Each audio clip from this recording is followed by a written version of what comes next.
What's up, guys? It's Josh back with SobrietyWoD. If it's your first time, welcome. If you're back, welcome back. I hope you guys are getting a lot out of this.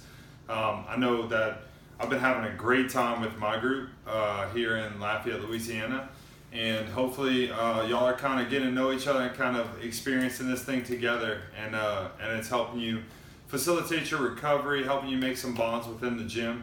That's kind of the goal of the whole thing.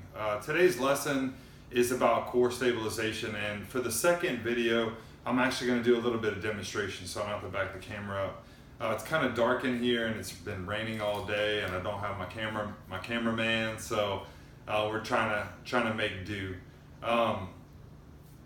The quote at the top of the sheet today talks about we have become shivering denizens of his mad realm. What that's talking about is like alcohol had completely taken control of us, right? And you can think about that in terms of your addiction or whatever it is. But you know, I know in my experience that that is absolutely true. I was completely ruined by alcohol, or by my alcoholism.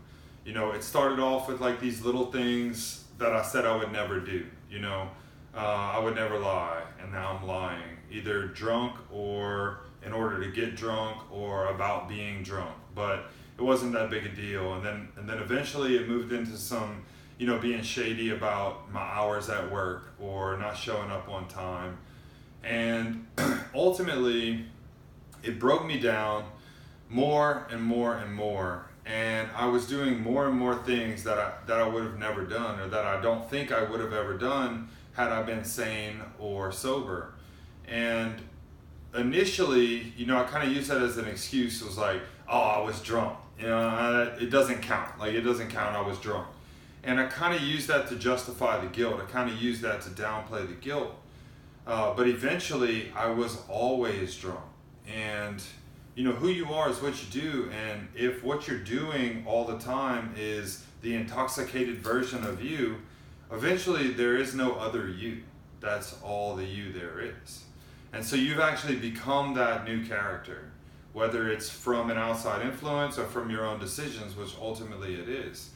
And you know, what I noticed, you know, ultimately I ended up cheating on my wife right after I had a kid, like really like looking back, and then if I'd have been before looking forward, like you could have never convinced me that that was going to happen.